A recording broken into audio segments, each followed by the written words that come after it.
Jadi baraya semua, teman-teman, akang teteh semua yang ada di sini, kita bikin peta dulu sedikit. Nah, anggaplah ini bagus ya, pura-puranya bagus ya.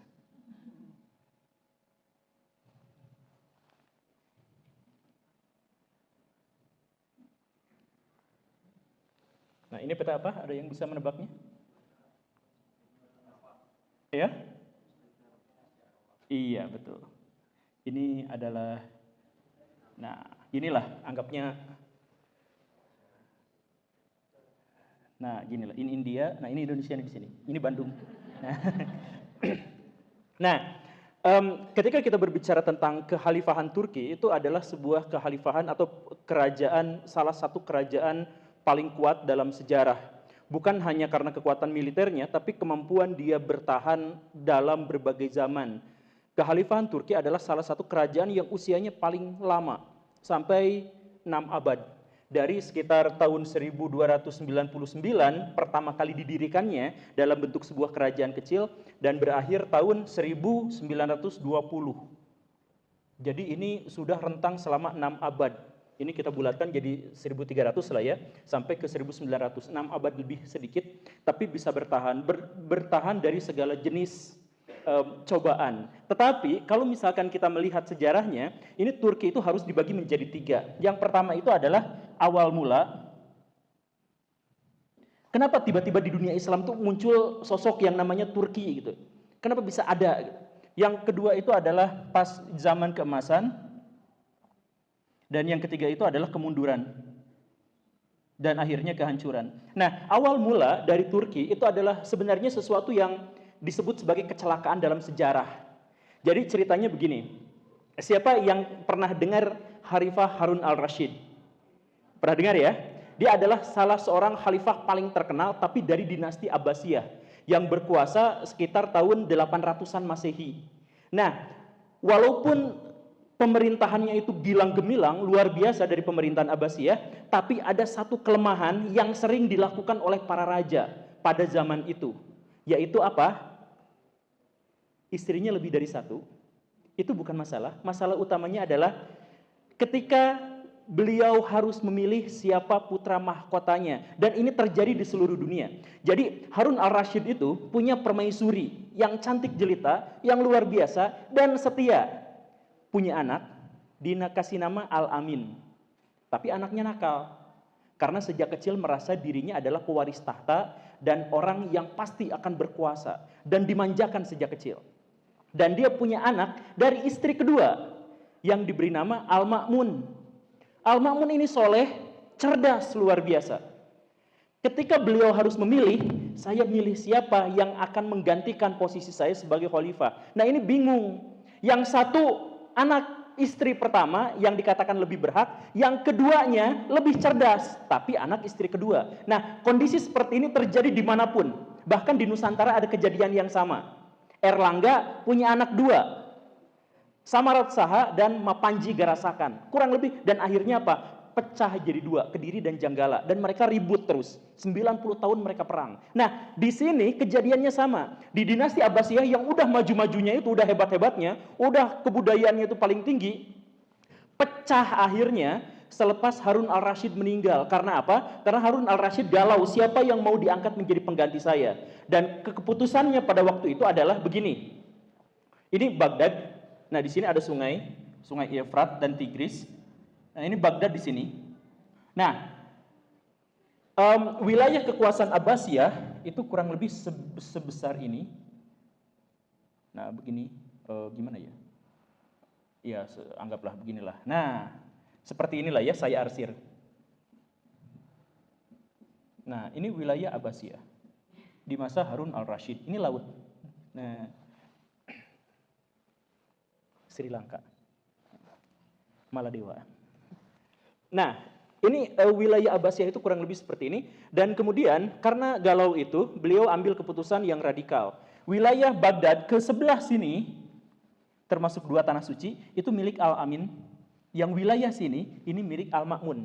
Yang wilayah sini, itu orang-orang Arab. Yang wilayah sini, itu adalah orang-orang Persia. Perjanjiannya adalah gini. Raja utamanya tetap Al-Amin, tapi Al-Ma'mun dikasih wilayah ini. Kalau Al-Amin meninggal duluan, gantikan sama Al-Ma'mun. Kalau Al-Ma'munnya meninggal duluan, gantikan sama Al-Amin. Itu perjanjiannya. Deal, deal. Kesepakatan itu disimpan di Ka'bah, digantungin di Ka'bah. Kesepakatan Harun al-Rasyid dengan anak-anaknya begini dan begitu. Tapi pada akhirnya ketika Harun al-Rasyid meninggal, Al-Amin nggak mau bagi kekuasaan. Habisin aja, ini semuanya milik saya, mana mungkin kekhalifahan pecah jadi dua, enak banget. Akhirnya apa? Al-Amin menyerang Al-Ma'mun. Perang ini terjadi selama 4 tahun, berdarah-darah luar biasa. Kekhalifahan Abbasiyah yang sangat kuat itu remuk, hancur pada waktu itu. Gara-gara kesalahan umum yang terjadi pada para raja pada zaman itu. Makanya jangan punya istri 2. Ibu-ibu langsung ngomong. Nah ini akhirnya apa? Siapa yang menang di antara mereka? Yang menang itu adalah Al-Ma'mun. Al-Aminnya kalah, yang menang adalah Al-Ma'mun, sehingga ini semuanya menjadi wilayah dari Al-Ma'mun. Tapi Al-Ma'mun bisa menang itu gara-gara dibantu oleh orang-orang Khurasan, orang-orang Afghanistan sekarang. Nah dibantu sama orang-orang sini, sama orang-orang Khurasan, dibantuin dengan pasukan yang sangat kuat. Akhirnya berhasil menang. Nah, akhirnya Baghdad di bawah kepemimpinan Al-Ma'mun dan bertahan. Peradabannya makin maju lagi, kekayaannya masih lebih besar lagi dan sebagainya. Walaupun Al-Ma'mun itu pada akhirnya Mu'tazilah. Soleh Mu'tazilah. Tapi Mu'tazilah begitu. Nah, setelah ini menjadi bersatu lagi, pas masa-masa akhir Al-Ma'mun itu sekitar 10 atau 20 tahun sebelum beliau meninggal, itu orang-orang Khurasan itu naik cologo gitu, polontong. Jadi sedikit-sedikit ngomong, Pak Ma'mun, punten, saya minta naik gaji. Kan kemarin tahun lalu Bapak bisa jadi berkuasa itu gara-gara saya kan?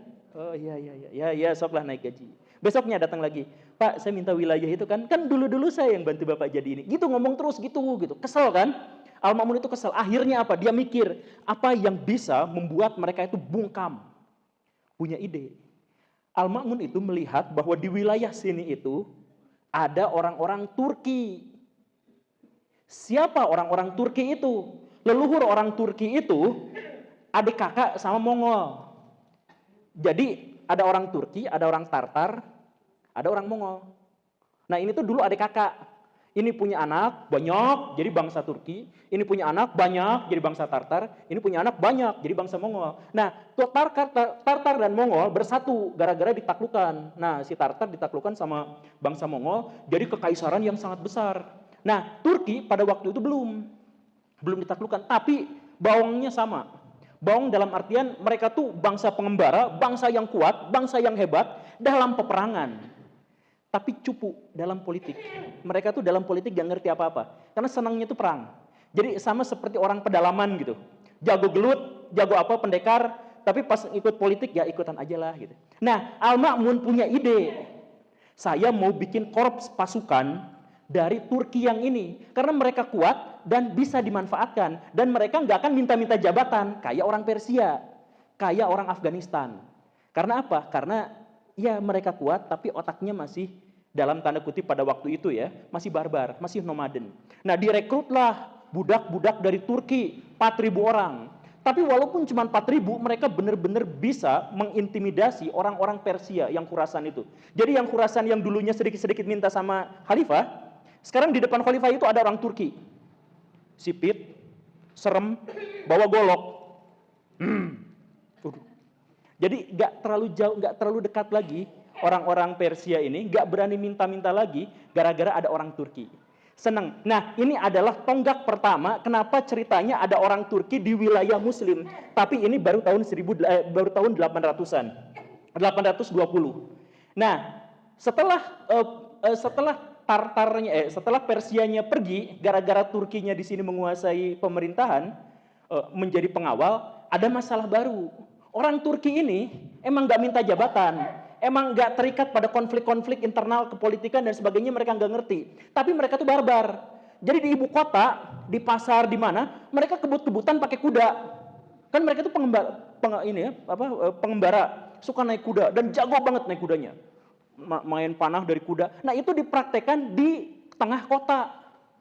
Jadi ibarat ada kota gini, itu naik kuda kedebuk. Hampir tiap hari itu ada laporan dari warga tentang kematian dari orang akibat kegeleng kuda.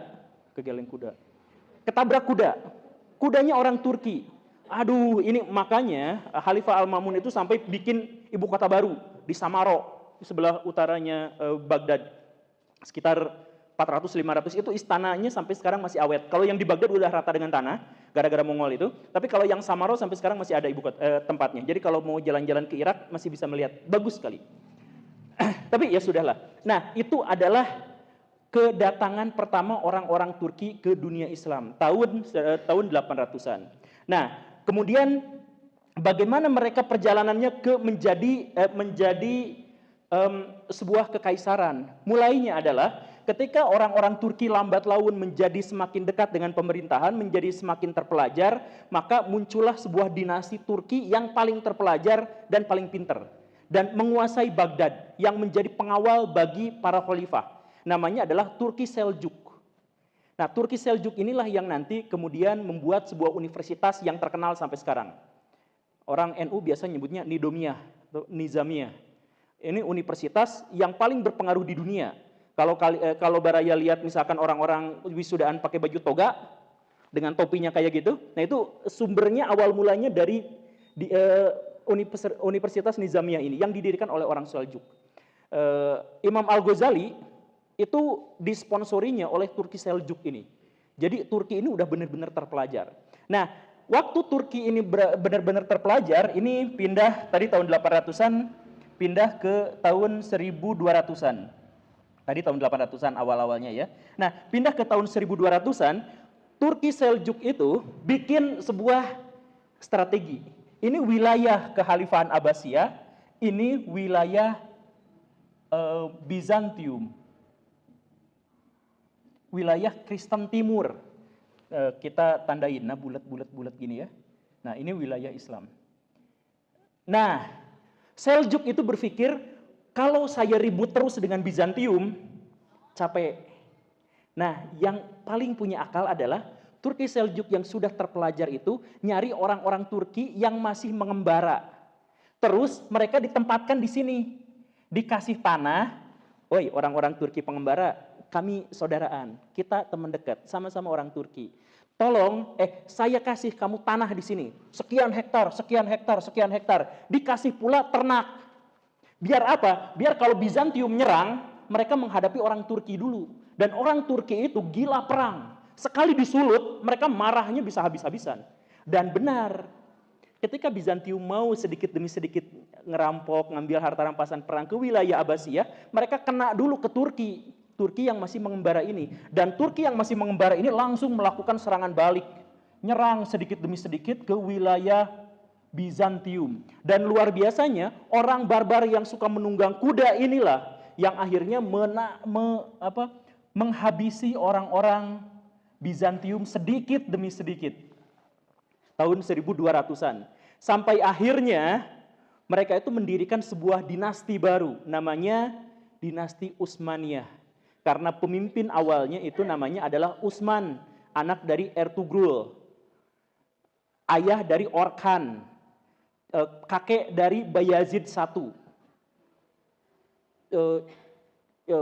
kakek dari ayahnya, pokoknya mah itulah. Nah, Utsman ini yang kemudian mendirikan Turki Utsmani itu mengaku bahwa sekarang saya sudah punya kerajaan, wilayahnya itu wilayah di sini. Nah, ngambilin wilayah-wilayah dari orang-orang Romawi. Setelah berhasil nah ada masalah. Tahun 1400, saya mohon maaf ya, 1200 ini ada serangan Mongol. Nah, yang tadi Mongol itu membabat habis sampai Baghdad diratakan dengan tanah. Tahun 1225. 1225 habis, tapi ini masih bertahan di sini karena Mongol nyerang langsung ke sini. Nah, di Mesir dia ditahan sama Al-Malik Baybars, Sultan. Kenapa Sultan Baybars bisa menahan serangan Mongol yang tidak pernah terkalahkan itu? Karena Baybars sendiri adalah orang Mongol. Orang Mongol yang sudah masuk Islam menahan serangan Mongol. Dan makanya orang-orang Islam itu di sini hancur berantakan, tapi di sini masih selamat. Makanya kitab-kitab, misalkan kitab tafsir yang terkenal, itu Ibnu Katsir, Jalalain, dan lain sebagainya, itu kenapa bisa bertahan dari serangan Mongol? Karena diselamatkannya di sini, di perpustakaan Iskandariyah, yang dipertahankan oleh Al-Malik Baibars dan seniornya, Kutuz. Nah, bisa bertahan di sini. Nah, Mongol berhenti menyerang karena sudah lemas melawan ini dan wilayahnya terlalu luas, mulai mundur lagi, Mongol mulai mundur lagi. Pas tahun 1400-an ada orang Mongol tapi masuk Islam. Kejamnya luar biasa. Jadi masuk Islam itu hanya seremonial, nggak ketahui kayak gimana. Nah, ada Mongol yang sangat luar biasa, namanya adalah Timur Leng atau Timberland. Dia hobinya itu bikin piramid. Itu kesukaannya itu bikin piramid, tapi dari kepala orang. Jadi kalau nyerang satu desa, satu kota, orang-orang dipenggalin semua, kepalanya ditumpuk-tumpuk jadi piramid, hore, lucu gitu. Itu orangnya udah ODGJ mungkin ya, saya juga nggak tahu. Tapi, nah dia pas orang-orang Turki sudah mulai mendirikan sebuah pemerintahan yang kuat di bawah Bayazid I, orang Timur Leng nyerang ke sini. Turki di sini udah cukup kuat, tapi penyerangnya bawa pasukannya nggak tanggung-tanggung, 800.000 pasukan. Rekor ini, hampir 1 juta orang dikerahkan untuk menyerang Turki. Bayazid langsung kalah pada waktu itu, tapi Timberleng meninggal. Jadi Turkinya, walaupun Bayazidnya bisa dikalahkan, tapi bisa melanjutkan pemerintahan. Dan akhirnya orang yang ada di sini dari dinasti Mamluk itu kemudian menyerahkan berkuasanya di sini, kehalifahan itu kehalifahan Abbasiyah, pindah ke sini, di sini makin besar, sampai akhirnya makin besar, kemudian nyerang ke sini. Nah, di bawah Muhammad Al-Fatih, nah tahun 1543, Muhammad Al-Fatih itu mengepung Konstantinopel. Konstantinopel itu di sini. Turki sudah menguasai wilayah ini semuanya. Maaf ya, dicoret-coret nggak pugu gitu. Nah, ini semuanya sudah dimasukkan wilayah Turki, tinggal sedikit saja ibu kota Bizantium. Kekaisaran Romawi terakhir yang paling kuat, mereka bersembunyi di sebuah benteng paling kuat dalam sejarah. Benteng Konstantinopel, yang selama 1000 tahun tidak pernah bobol. Nah, Muhammad Al-Fatih, pada waktu itu namanya belum Al-Fatih, tapi namanya adalah Muhammad II atau Mehmed II atau Mahmud II. Nah, Muhammad Al-Fatih mengepung dan kemudian mikir, ini benteng paling kuat di dunia, gimana cara menaklukkannya? Maka dia bikin meriam terkuat di dunia. Jadi benteng terbesar di dunia lawan meriam terbesar di dunia. Itu meriamnya gede banget, bener-bener gede. Jadi, aduh, itu kalau di sini ada itu gede banget, susah segede gini tingginya nih. Jadi bulat gede banget gitu tuh. Di bawahnya juga berat gitu. Tapi sekali tembak bobol. Nah, meriam itu ditempatkannya di sini. Jadi pas nembak lewat selat ini Bosporus. Ini Laut Hitam. Jadi dari selat tembak dwing gitu. Bobol. Tapi pas tentara Turki mau masuk ke sini ketahan pakai rantai. Jadi orang Bizantium itu bentengnya lautan tuh dirantai bawahnya. Jadi pas ada kapal lewat nyangkut, tenggelam karena rantainya berduri. Nah, banyak sekali yang tenggelam. Akhirnya dengan segala cara Sultan Muhammad Al-Fatih berhasil menaklukkan benteng itu setelah apa? Setelah kapal lautnya dilayarkan di darat. Aduh, ini susah ya petanya ya. Ya, pokoknya mah gitu ya lah. Pokoknya mah si kapal lautnya dilayarkan ke darat terus dimasukkan lagi ke wilayah yang tidak ada penjagaan. Setelah nyebrang rantai itu masuk lagi ke situ dan bobolah. Kaisar Konstantin terakhir pada waktu itu meninggal dan jasadnya tidak pernah ditemukan. Karena dia meninggal dengan cara yang ikhlas, bahasa Kristennya mah martir atau syahid gitu. Jadi dia pakai baju tentara biasa dan maju ke medan perang sampai tetes darah penghabisan. Jadi ketika dia meninggal, wajahnya udah hancur, badannya hancur, dan pakaiannya sudah pakai pakaian biasa. Nah, inilah masa kejayaan Turki Utsmani, karena di bawah pimpinan Muhammad Al-Fatih berhasil menaklukkan Bizantium. Dan wilayah Turki pada akhirnya segini, plus segini. Sampai sampai wilayah sini. Jadi wilayah Bosnia, wilayah Serbia, wilayah Kroasia, wilayah sebagian Austria, seluruh Hongaria, sebagian Polandia, seluruh Georgia itu semuanya menjadi milik Turki pada waktu itu. Nah, termasuk juga salah satu yang paling berkesan pada waktu itu adalah pertempuran antara Muhammad Al-Fatih, mati, cek, oh iya. Pertempuran antara Muhammad Al-Fatih melawan Dracula. Jadi Dracula itu tokoh nyata. Namanya adalah Vlad Tepes. Ayahnya adalah Vlad Dracul. Kenapa namanya Dracul? Karena Dracul itu adalah bahasa Transilvania yang bahasa Inggrisnya adalah dragon. Bahasa ininya drakun, jadi naga. Nah, dia punya anak sang naga. Jadi Dracoela, anak sang naga. Jadi Vlad Tepes artinya adalah Dracoela, anak sang naga. Nah, anak sang naga ini dia tuh masuk ke dalam tentaraan Turki. Jadi gini, Muhammad Al-Fatih itu punya pasukan yang paling terkenal.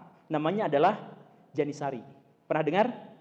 Kalau yang suka main game perang-perang gitu di zaman pertengahan, kalau pakai pasukan Turki terus pakai pasukan Janissary itu pasti menang terus. Karena memang itu OP gitu, overpower, kuat sekali pasukan Janissary itu. Nah, pasukan Janissary ini bagaimana cara merekrutnya? Jadi orang-orang Turki itu berpikirnya sangat pada waktu itu ya, sangat taktis.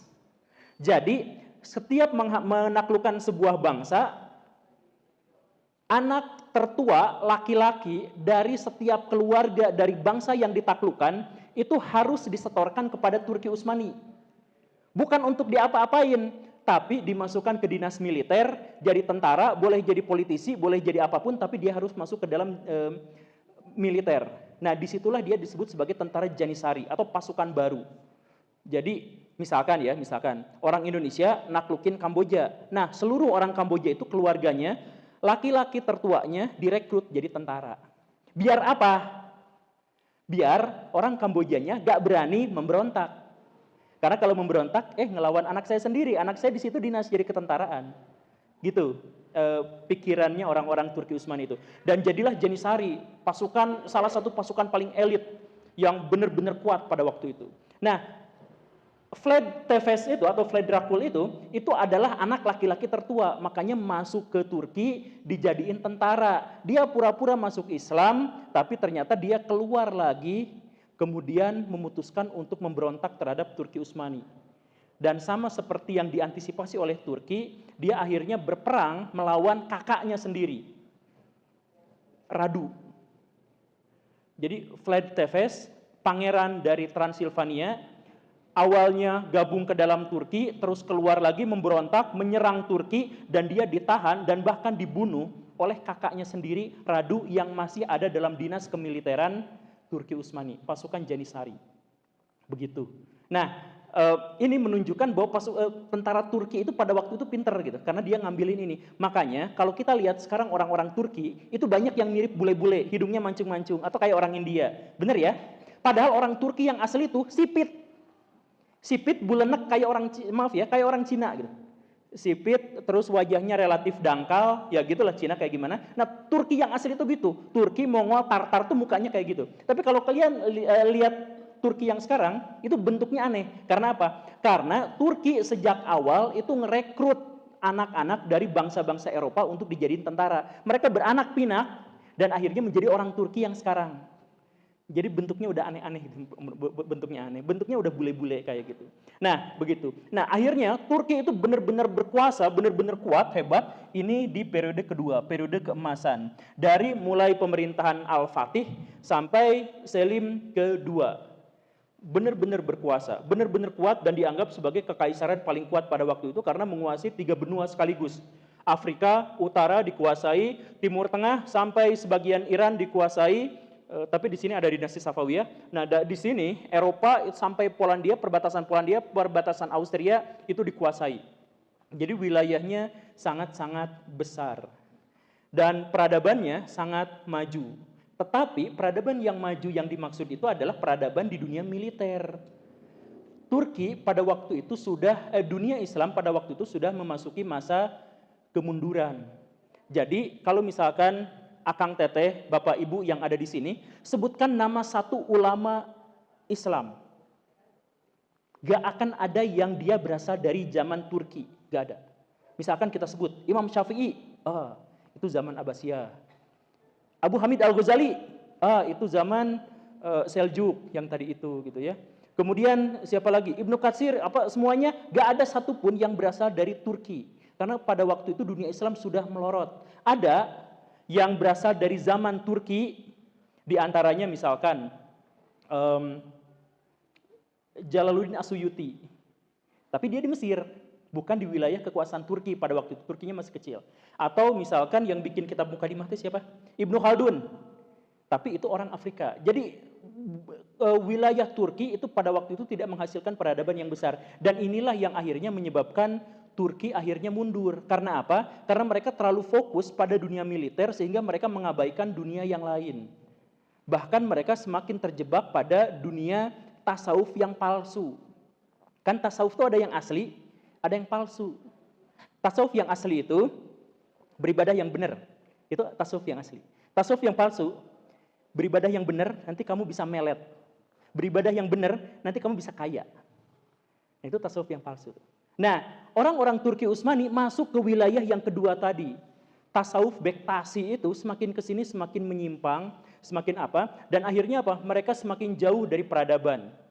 Ini sebagai contoh perbandingan ya. Waktu zaman Abbasiyah, Khalifah Harun al-Rashid itu punya sebuah perpustakaan namanya Raudatul Hikmah yang kemudian nanti diganti menjadi Baitul Hikmah. Ada 400.000 buku dalam satu perpustakaan. Satu. Di zaman Turki Utsmani, seluruh wilayah kekhalifahan cuman ada 30.000 buku. Di seluruh wilayah kekhalifahan. Bandingkan dengan dinasti Abbasiyah, satu perpustakaan 400.000 buku. Yang menunjukkan bahwa peradaban Turki pada waktu itu sudah benar-benar ketinggalan. Makanya ketika Eropa akhirnya naik, Eropa naik gara-gara apa? Gara-gara Indonesia.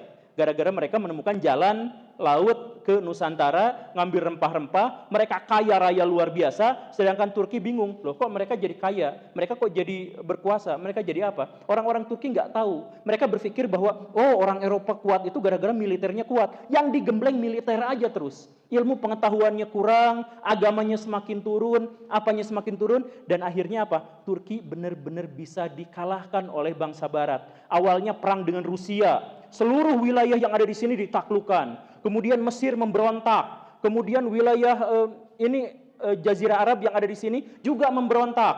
Yang akhirnya sekarang dikuasai oleh dinasti Saud gitu. Itu memberontak. Ini yang di sini Muhammad Ali.